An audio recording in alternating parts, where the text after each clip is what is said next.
नमस्ते साथियों, स्वागत है आपका एक बार फिर से इस इम्पोर्टेंट वीडियो में। जो कि वीडियो बहुत डिमांड में था। काफ़ी बच्चों के मैसेज आ रहे थे, मेरे पास कमेंट्स आ रहे थे, व्हाट्सएप पर भी मैसेज आ रहे थे कि सर एसबीआई क्लर्क का मेंस का रिजल्ट कब तक आ सकता है। तो इसके ऊपर एक हम चर्चा करेंगे, खास एनालिसिस करेंगे, जो कि आप बोर्ड पे देख सकते हो। उस हिसाब से हम यहाँ पर और कहीं ना कहीं इस एनालिसिस सही होता है, इसी हिसाब से रिजल्ट आता है। ठीक है, तो आज 14 नवंबर हो चुका है और 14 नवंबर यानी कि मकर संक्रांति। तो मकर संक्रांति की आपको और आपको परिवार को बहुत बहुत बधाई। और आइए अभी हम शुरू करते हैं कि जैसा आपने एसबीआई क्लर्क का मेन का रिजल्ट का काफी बच्चे वेट कर रहे हैं, काफी मेरे पास मैसेज आ रहे हैं, व्हाट्सएप पर भी आ रहे हैं, यूट्यूब पर भी कमेंट्स आ रहे हैं कि सर एक बार एनालाइज करके बताइए कब तक रिजल्ट आ सकता है, क्योंकि बच्चों ने इस एग्जाम के लिए काफी मेहनत करी है। ठीक है, अगर हम इसका मोटा मोटा हम अगर बात करते हैं कि अगर एसबीआई क्लर्क की नोटिफिकेशन की हम बात करें, तो एसबीआई का जो नोटिफिकेशन है, एसबीआई का जो नोटिफिकेशन हमको देखने को मिला था 6 अगस्त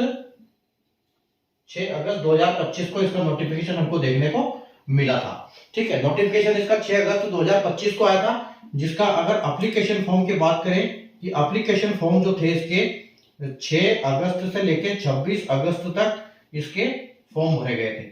ठीक है, इसके 6 अगस्त से लेकर 26 अगस्त तक फॉर्म भरे गए थे और जिसमें वैकेंसी थी 6589। ठीक है, 6589 इसमें वैकेंसी थी, आप देख सकते हैं बोर्ड पे।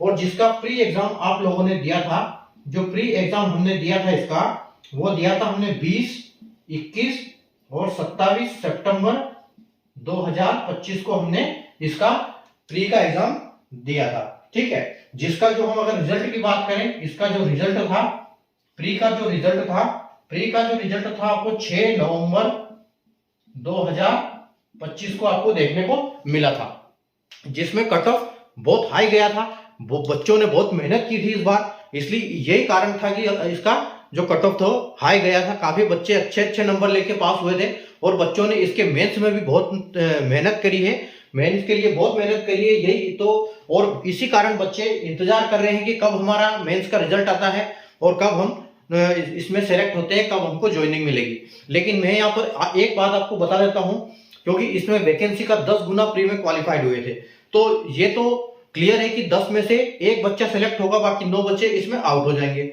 लेकिन जो आउट होंगे बच्चे, उनको धैर्य रखना है और उनको थोड़ा सा अपने फ्लैशबैक में जाना है और सोचना है कि अब जब आपने फर्स्ट टाइम प्री दिया था तो क्या प्री निकला था आपका, तो उस टाइम पर आपका प्री नहीं निकला होगा। जरूर आपको प्री के लिए भी 2-3 अटेम्प्ट देने पड़े होंगे, तब आपका प्री निकला होगा। तो उसी हिसाब से जिस बच्चे का फर्स्ट टाइम मेंस दिया है वो निराश ना हो, अगर उसका मेंस में नहीं होता है तो, और हो जाता है तो बहुत अच्छी बात है, और अगर नहीं होता है तो अपने आगे उसके देखे, क्योंकि आपको आज जीरो से तैयारी नहीं कर रही है, आपको वहां से तैयारी करेंगे जहां तक आपने करनी स्टार्ट करना है, जहां पर आपने ये मेंस दिया हुआ है, यहां तक आपने पढ़ाई कर चुके हो, तो अगले इसमें और आप अच्छा परफॉर्म कर पाएंगे। तो निराश नहीं होना है जिन बच्चों का सिलेक्शन नहीं होता है, और जिनका सिलेक्शन होता है उनके लिए बहुत बहुत बधाई। ठीक है, तो क्या हो, देखो हम एक बार देखते हैं कि रिजल्ट हमारा कब तक आ सकता है। ठीक है, तो मैं एक यहाँ पर आपके लिए डाटा लेके आया हूं कि 2018 से 2024 तक के जो रिजल्ट हुए हैं मेंस के, एसबीआई क्लर्क मेंस के, तो उनके जो रिजल्ट आए हैं वो कितनी तारीख, एग्जाम डेट कब, एग्जाम कब हुई थी और उनका रिजल्ट कितनी तारीख को आया था, तो हम उस आंकड़े को लेके चलेंगे और कहीं ना कहीं वही मैटर करता है। यही चीजें सब होती है, उनका जो डेट हम एक्सपेक्टेड डेट अनाउंस ये सोचते हैं कि ये एनालिसिस कर पाते हैं। ठीक है, तो अगर 2018 की हम बात करें कि 2018 में जो 18 का एसबीआई क्लर्क मेंस हुआ था, वो उसका जो, अब हम सिर्फ इस मेंस एग्जाम की बात कर रहे हैं, ये हम इस मेंस की बात कर रहे हैं, यहाँ पर हम प्री का बात नहीं कर रहे हैं। अगर 2025 की प्री की बात हमने यहाँ पर पूरी करी है कि नोटिफिकेशन आया था, एप्लीकेशन आया था, वैकेंसी इतनी थी, प्री एग्जाम इतनी हुआ था और रिजल्ट उसका 6 नवंबर को आया था, तो और हमारा जो 21 नवंबर को इसका जो मेंस एग्जाम हुआ है एसबीआई क्लर्क का। तो अगर हम 2018 में बात करें तो देखो 5 अगस्त 2018 को इसकी मेंस की एग्जाम हुई थी और 19 सितंबर को और 18 को इसको रिजल्ट आया था। ठीक है, 19 सितंबर 2018 को रिजल्ट आया था, तो इसका मतलब हमको ये देखना होगा कि हमको यहाँ पर कितना दिन लगे। तो अगर हम 25 के अगस्त की बात करें तो 25 के अगस्त के 5 दिन निकाल देते हैं तो हमारे पास बचते हैं 26 दिन। ठीक है, तो 26 प्लस 19 के सितंबर, यानी 26 और 19। तो यहां पर कितने दिन लगते हैं ये, 26 और 19, यानी कि 46, 20 और 1 कम, यानी 45। तो यानी कि 45 दिन में हमारा रिजल्ट यहाँ पर 2018 को देखने को मिल गया। ठीक है, 2018 का रिजल्ट हमको 45 दिन में देखने को मिला। उसी प्रकार अगर हम देखते हैं और हम इस लास्ट डेट को लेंगे, क्योंकि कभी कभी वैकेंसी ज्यादा होने के लिए, ज्यादा होने की वजह से जो दो डेट को एग्जाम हुआ था, तो यहाँ पर हम जो लास्ट वाली डेट है उसके हिसाब से इसको कैलकुलेट करेंगे। ठीक है, तो यहाँ पर हमारा जो एग्जाम हुआ था 20 सितंबर को हुआ था, यानी 10 को हुआ था एक पहली शिफ्ट और ये 20 को भी हुआ था। ठीक है, तो 20 को हम अगर सितंबर की बात करते हैं तो 20 तारीख हो गई, यानी कि 10 दिन सितंबर के बचे हैं, प्लस अक्टूबर के 29 दिन। ठीक है, तो यहां पर हम मोटा मोटा बात करते हैं 39 डेज में हमारा रिजल्ट आया हुआ है। ठीक है, तो देखो 45 दिन में आया, 39 दिन में आया। ठीक है, अगर हम 2020 की बात करें, 2020 की बात करें तो ये 31 अक्टूबर और 7 नवंबर को 2 दिन से हमारी एग्जाम थी और 24 दिसंबर को इसका रिजल्ट आया था। ठीक है, तो 7 नवंबर से अगर नवंबर की बात करें तो अगर 7 दिन निकाल देते हैं तो हमारे पास हो जाते हैं 23 दिन। ठीक है, नवंबर के 23 दिन और 24 इसके दिसंबर के। ठीक है, अगर हम दोनों को कैलकुलेट करते हैं तो 23 दूना 46 और 47, यानी कि ये 47 डेज में हमारा रिजल्ट यहां पर आया हुआ है। कौन से साल में, 2020 में। अगले चलते हैं हम 2021 पे। 2021 की बात करें तो हम 1 और 17 अक्टूबर को हमारा मेंस का एग्जाम हुआ था।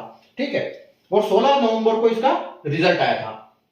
तो ये 17 अगर अक्टूबर की बात करें, 17 तारीख निकाल दें तो हम आते हैं 18, 19, 20 और 21 और 31, यानी कि 14 दिन। तो 14 दिन तो अक्टूबर के। ठीक है, और 16 नवंबर, यानी कि 16 दिन नवंबर के। तो 16 और 14 यानी कि 30 दिन।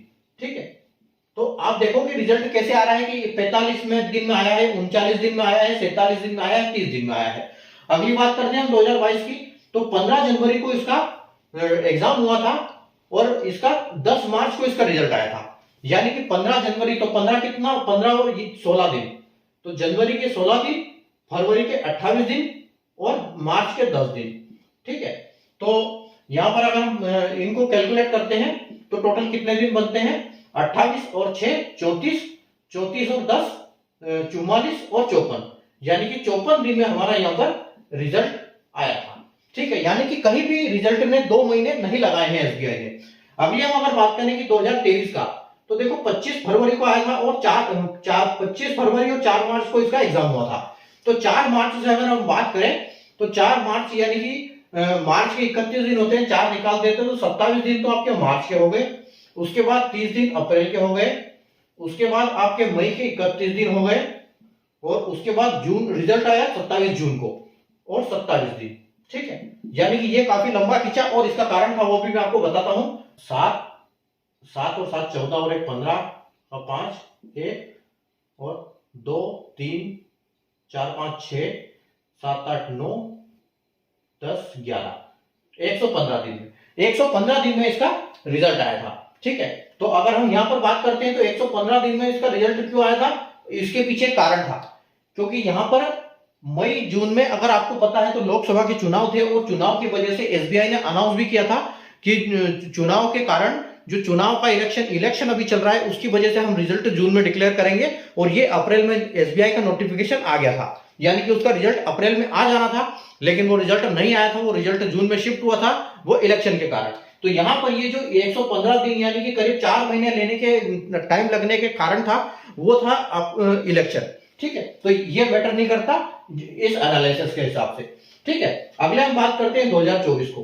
तो 24 की अगर हम बात करें तो 10 और 12 को हमारा एग्जाम हुआ था। ठीक है, तो 12 को एग्जाम हुआ था, तो अप्रैल की अगर हम गिनती करते हैं तो 30 में से आपके 12 निकल गए, यानी कि 18 दिन आपके अप्रैल के थे।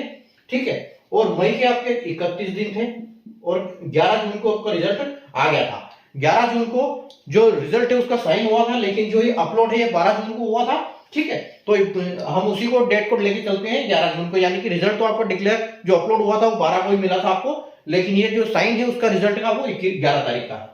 ठीक है, तो यहां पर कितने दिन हो जाते हैं, 1 2 8 और 9 10, तो 10 और 2 3 4 5 6, यानी कि 60 डेज में आपका रिजल्ट आया था। तो अब हम यहां पर एक एनालिसिस लगा सकते हैं कि देखो 45 दिन में रिजल्ट आया, 39 दिन में आया, 47 दिन में आया, 30 में आया, तो अगर हम यहाँ पर बात करें तो हमारे अभी दिन कितने हो गए हैं, 21 नवंबर को हमारा आया था, यानी कि नवंबर का तो 9 दिन, नवंबर के हमारे पास 9 दिन है और 31 दिन हमारे जनवरी के खत्म हो गए। ठीक है, और आज 14 तारीख हो गई, तो 14 तारीख तक अभी तो रिजल्ट आया नहीं है, यानी कि हम इसको 14 को भी जोड़ सकते हैं, इसमें काउंट कर सकते हैं। ठीक है, तो कितने दिन हो गए हमको, 9 31 और 9 40 और 14 54, यानी कि 54 दिन तो हो गए। अगर आप इसमें कहीं भी देखो तो एक ये 2024 वाला 60 दिन का है, बाकी देखो 54 से सारे नीचे हैं। ठीक है, 54 से नीचे है, तो हम बोल सकते हैं कि जो ये, इसको आप मत देखो, ये तो एक इलेक्शन का कारण था, यहां पर तो इलेक्शन की वजह से जो रिजल्ट था वो लेट हुआ था। ठीक है, तो ये जो 60 है, हम मान सकते हैं कि ये रिजल्ट हमारा जो है 60 दिन में हमको रिजल्ट दे देगा। तो 60 दिन के हिसाब से अगर हम इसमें +6 कर देते हैं, +6 कर देते हैं, अगर 60 दिन को हम लेके चलते हैं, तो यानी कि 20 तारीख को हमारा रिजल्ट बिल्कुल आ जाना चाहिए, और आप देख पाओगे कि 21 तारीख को आपका रिजल्ट जो है अपलोड हो जाएगा। तो हम यहां पर बोल सकते हैं कि जो आपका रिजल्ट होगा वो आपको 21 जनवरी 2025 को आपको रिजल्ट देखने को बिल्कुल मिल सकता है। ये आप 90% प्लस ये इसको समझ सकते हैं कि 21 जनवरी को आपको रिजल्ट देखने को मिल जाएगा, बराबर 60 दिन में। ठीक है, क्योंकि जो भी आंकड़ा है वो सारा खत्म हो चुका है, 115 सिर्फ इलेक्शन का कारण है, बाकी कुछ नहीं है, बाकी सब 60 से नीचे है। ठीक है, तो हम अगर आखिरी दिन को भी हम लेते हैं पूरे 60 दिन को, तो यहाँ पर आपको रिजल्ट आपको 20 तारीख को देखने को मिल सकता है। 20 तारीख को आपको रिजल्ट रेडी हो जाएगा और 21 को आपको डिक्लेयर हो जाएगा। 21 तारीख को आपको पता लग जाएगा कि यहाँ पर आपका रिजल्ट कैसा रहा है। ठीक है, तो जैसा भी रिजल्ट आता है, जैसे कि मैंने आपको बताया है, अगर हम सिलेक्शन हमारा नहीं होता है तो हम अगले एग्जाम की तैयारी करेंगे, और हमारी तैयारी वहां से शुरू होगी जहां से हम अभी कर चुके हैं। अब हमको 0 से नहीं, अब हम प्लस मतलब नजदीक है बिल्कुल उसके। अगर हम मेंस में आए हैं, प्री निकाल के मेंस में आए हैं और मेंस का अच्छा खासा कट ऑफ गया था, बच्चों ने बहुत मेहनत करी है जिसका भी प्री निकला था। ठीक है, तो उसी तरह अपनी तैयारी को जारी रखें, और उसको हम ये आगे मेंस में अगर इस बार नहीं होता है तो हम अगले निकालेंगे। और आईबीपीएस क्लर्क का भी अभी रिजल्ट आएगा। ठीक है, आईबीपीएस क्लर्क मेंस का भी रिजल्ट आना बाकी है, और इसका आरआरबी क्लर्क का प्री का भी रिजल्ट आना बाकी है, वो भी आने वाला है। ठीक है, तो हम उस पर बात करेंगे, फिलहाल हम इसकी बात करते हैं। और अगर यहां पर मैं आपको एक चीज बताना चाहता हूं कि अगर आपको मैथ्स की कैलकुलेशन अच्छी करनी है तो सबसे पहले आप मैथ्स में आपको क्या करना पड़ेगा, मैथ्स में आपको 1 से लेके 50 तक की टेबल्स जो है पहाड़े, यानी कि उसको अच्छे से आपको याद करना है। ठीक है, और आपको 50 तक के 1 से लेके 50 तक के स्क्वायर, 1 से लेके 50 तक के स्क्वायर याद करना है। ठीक है, 1 से लेके 30 तक के क्यूब्स याद करने हैं, और आपको फ्रैक्शन याद करने हैं। ठीक है, फ्रैक्शन याद करने हैं। ठीक है, तो इन चीजों से क्या है, आपका ये जो कैलकुलेशन है बहुत अच्छी हो जाएगी। और अगर आपको कैलकुलेशन की आपको स्पीड करना है तो आप इस YouTube चैनल पे जाइए, और YouTube चैनल पे आप जाके प्लेलिस्ट में जाइए, और वहां पर आपको प्लेलिस्ट मैसेज ये मिलेगा, प्लेलिस्ट मिलेगी पूरी। तो मैंने बेसिक के हिसाब से आपको बनाया हुआ है प्लेलिस्ट पूरी। आपको वहां से सारे आपको जो plus, into, divide, multiplication, cube root, आपके स्क्वायर रूट, फ्रैक्शन, सब कुछ मैंने बेसिक करवा रखा है इस पे। आप जाके वहां से सीख सकते हैं। और एक मैंने प्लेलिस्ट में एक वीडियो बनाया, एक प्लेलिस्ट पे शॉर्ट ट्रिक्स बनाई है जो 65 शॉर्ट्स है छोटे। तो आप उसमें हर अलग अलग क्वेश्चन की कैसे कैसे हम कैलकुलेशन की ट्रिक लगा सकते हैं, उसके ऊपर मैंने वीडियो सारे शॉर्ट्स बनाए हैं 65। तो आप उसे वहां से सीख सकते हैं। ठीक है, बाकी आपको रिजल्ट देखने को मिल जाएगा जैसे हमने एनालाइज किया, डिस्कस किया। ठीक है, तो बिल्कुल आप बेफिक्र रहिए, 21 तारीख को आपको रिजल्ट देखने को मिल जाएगा। और अगर आपने चैनल को सब्सक्राइब नहीं किया तो चैनल को सब्सक्राइब कर लीजिए, सेशन को लाइक और शेयर कर दीजिए, बेल आइकन को ऑल पर प्रेस कर दीजिए ताकि ऐसे इंपॉर्टेंट वीडियो की नोटिफिकेशन आपको मिलती रहे। अगले वीडियो में हम वापस मिलेंगे इसी तरह की किसी एग्जाम की जानकारी के साथ, या हमारी क्लास में। ठीक है, क्लास में तो हम रेगुलर मिलते ही हैं, तो मिलते हैं अगली क्लास में। तब तक के लिए बाय।